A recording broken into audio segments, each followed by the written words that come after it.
Akron After School Summer Kids. Welcome back to Reading with Miss Myers. So I am Miss Myers, and today we're going to be reading a book called Chicken Soup for Little Souls, The Never Forgotten Doll. And this story is written by Jack Canfield and Mark Victor Hansen, and it's illustrated by Mary O'Keefe Young.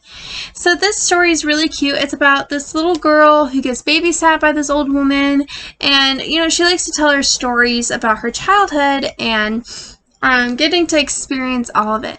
So I hope you enjoy this story about this older woman telling her lifetime stories, and we'll get back to what the lesson is of this book as soon as we finish reading it. So go ahead now and continue on so you can listen to the story. Bye, guys! Hi friends, today we're going to read a story called The Never Forgotten Doll. So this is from A Chicken Soup for Little Souls. This is also one of my favorite stories. So this is written by Jack Canfield and Mark Victor Hansen and illustrated by Mary O'Keefe Young.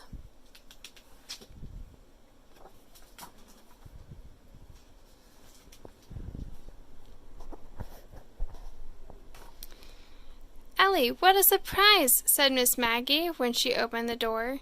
She always said that, even when I came every day after school.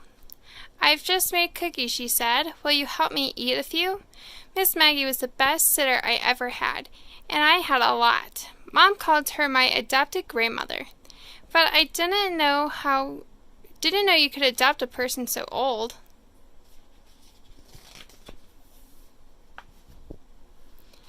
"Tell me a story from when you were little," I begged Miss Maggie for the gazillionth time. "Wonderful idea. What should the story be about today?" she asked between sips of hot cocoa. I tried to think up a few story starter. Miss Maggie's stories were the best.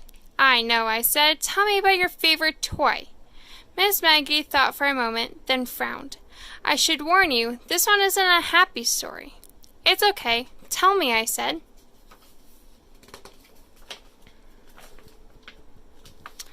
On my 8th birthday, I opened a present that I will never forget.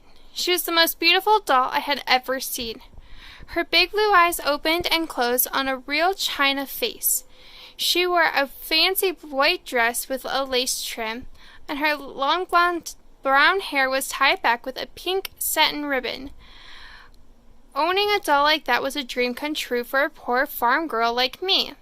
I knew my parents couldn't afford fine things. How much they must have loved me to have spent their hard-earned money on such a luxury. Miss Maggie got a misty look in her eye.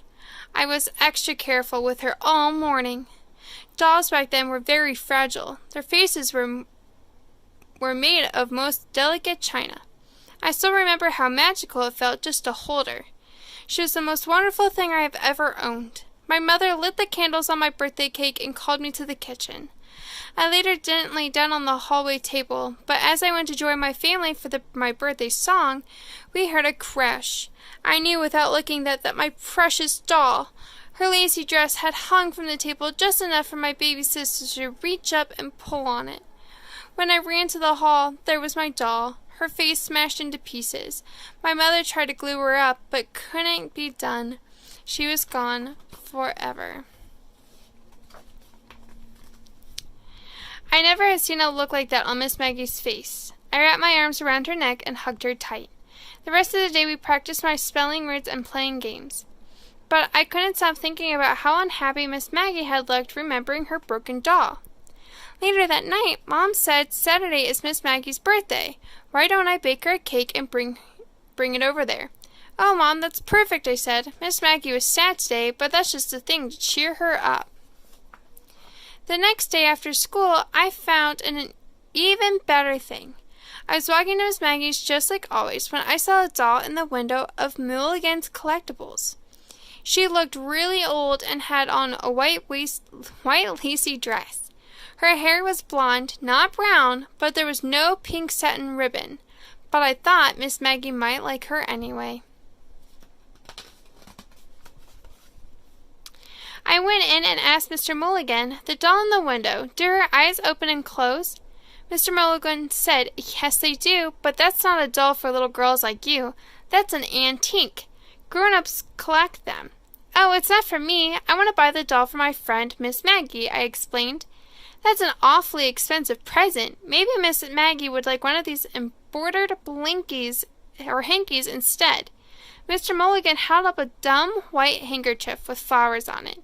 How much for the doll? I asked him in my most grown-up voice. Well, she's not in the best shape, I suppose. I could let you have her for $35. My eyes bugged out a mile. Where would I ever get $35? That night, I tried Mom. May I have $35 to buy Miss Maggie a birthday present? I asked, real casual. Mom laughed. It's sweet that you want to buy a gift for your friend, but I'm sure the birthday cake we're making will be enough. I begged and pleaded, but the best I could get out of my mom was, if you really want to give Miss Maggie a gift that badly, we'll go shopping on Saturday morning. But we can't afford to spend $35. I'm sorry, darling, but we just can't. I knew no other gift would do, so I emptied my elephant bank and counted my money. I had exactly $8.49. It was already Thursday. There was no time to save up any more. I put $8.49 in a sock and folded it up. I had a plan, but I wasn't sure if it would work.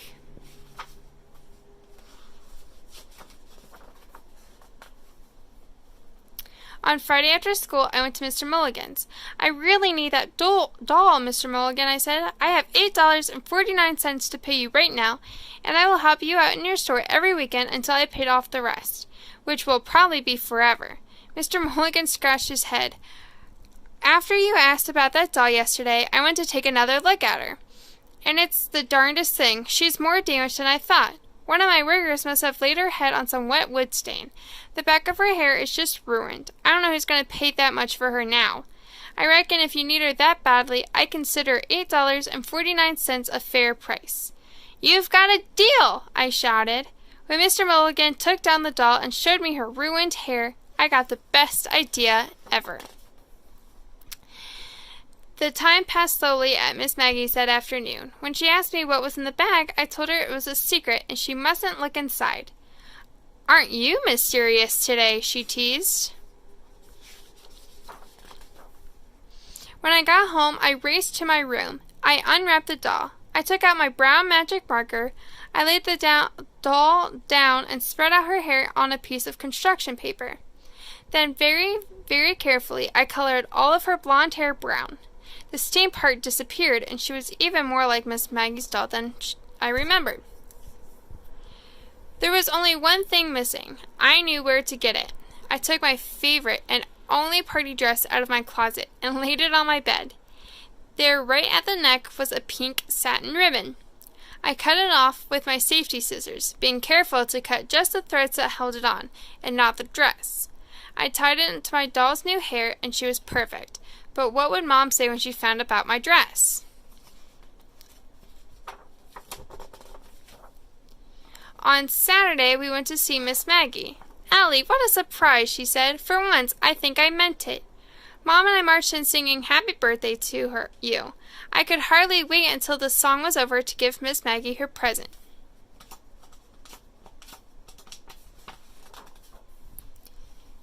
When Miss Maggie carefully pulled back the tissue paper. When she finally saw the doll, her eyes filled up with tears.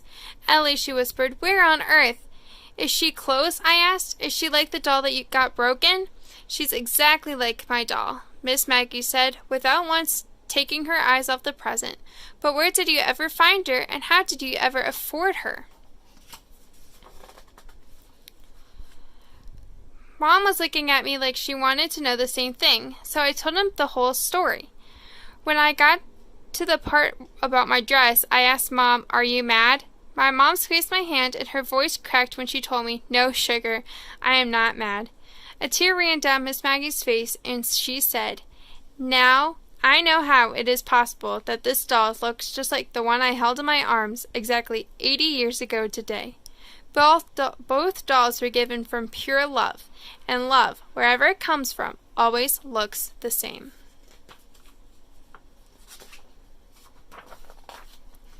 And the cake was delicious, and Miss Maggie said it was her favorite birthday yet.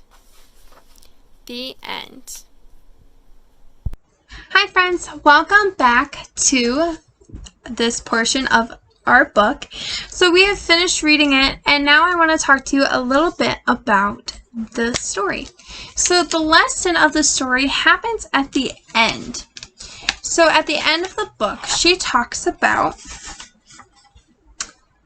how she understands how the doll looks just like the one she held exactly 80 years ago, because both dolls were given or gotten by pure love.